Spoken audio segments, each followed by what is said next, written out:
अस्सलाम वालेकुम नाजरीन, मैं हूं राजा नसीर और आप देख रहे हैं राजा न्यूज़ नेटवर्क। नाजरीन, मैं इस टाइम फैसल के घर मौजूद हूं। जो नौजवान 6 बहनों का अकलौता भाई जिसको बेदर्दी के साथ कत्ल किया गया, यकीन करें आप सुन सकते हैं। हम उनकी वालदा से बात करते हैं। मां जी की कहना चाहोगे? आए मैनू इंसाफ चाहिदा है, मैनू वो कातल मेरे सामने लियाओ जिवें मेरे पुत्र नू मारिया सू, मैं भी ओनू उवें ते ओदियां मावां भैणां भी रोण।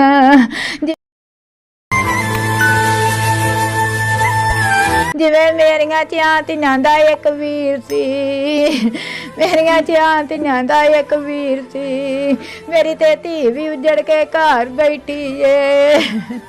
मैं की करा, मेरा केड़ा कोई आसरा होर है वे, मेरा गरीबनी नू उजाड़ के धर गया है।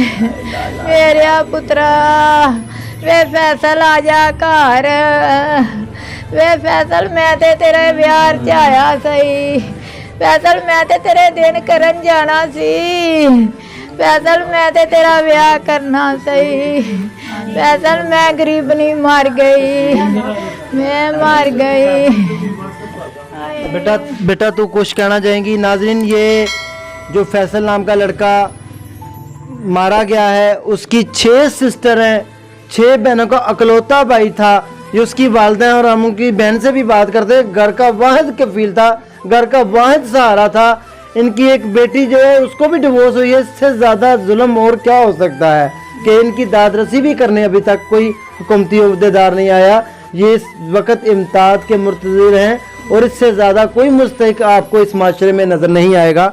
हम उनकी सिस्टर से भी बात। जी बेटा, की कहना चाहोगे? मैं अपने वीर दे सिर ते आन के बैठी जे, मेरा वीर तुर गया, मेरिया अपनिया 3 धियां जे, मेरा अपना वीर को नहीं, मेरा अपना वीर भी गवाच गया। वेखो तुसी, मेरिया धियां दा भी वीर को नहीं, मेरिया धियां दा भी वीर को ना, मेरा अपना वीर भी गवाच गया। मैं अपने वीर दे सिर ते आन के बैठी जे। तानू कदों पता चलिया? सानू सुबह ही पता चलिया जे। तुसी किस हालत च बच्चे नू देखिया?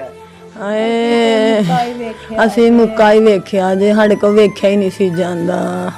रात नू वो घरों बिल्कुल सही गया है, कोई गलबात नहीं सी करता, कोई इस तरह दी कोई नहीं कोई दुख भरी कोई और आहो पुकार। मेरा वीर रोटी खा के गया, मेरा वीर आंदा मैनू दुध दवो, असां दुध दिता है, मेरा वीर दुध पी के तुर गया। मेरा वीर असां आख्या घर ही सौ जांदा, नहीं मैं वेली जाके सोना। मेरा वीर फटाफट हर रोज ही उधर सोता था। आहो उत्ते ही सौंदा है। मेरे अब्बू ठीक नहीं सन है, मेरे अब्बू ही सौंदे हैं। मेरे अब्बू की बाजू नहीं दर्द बड़ा करता है। मेरे अब्बू अदन घर सौ गए। मेरे अब्बू ने पानी लाया ही, मेरे अब्बू पाथे तुर गए पानी च, पानी लाया सी मेरे प्यो ने खबर ही ना लई। मेरा वीर चाचे को जाके सुता, मेरा भरा अपने चाचे को जाके सुता। मेरा चाचा भी लाडला, मेरा वीर भी लाडला, मेरा चाचा भी सारे भरावां दा लाडला।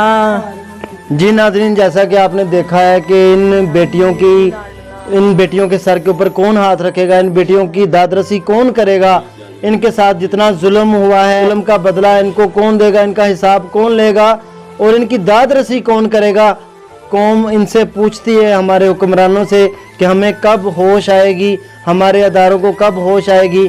इस तरह के बड़े सानियों को रोकने के लिए हमें मुस्तकबिल में कौन से लाएमल बनाने हैं, क्या इक़दाम करने हैं, ये तो आने वाला वक्त ही फैसला करेगा। अगर हमने अच्छे इक़दाम ना किए तो इससे भी बड़े सानियात होते रहेंगे, इसी तरह घर उजड़ते रहेंगे। आप खुद सोचें, 6 बहनों का अकलौता भाई फैसल, नौजवान बच्चा, जो कि अब उसकी माँ किस तरह रो रही है, उसका कोई सहारा नहीं बचा।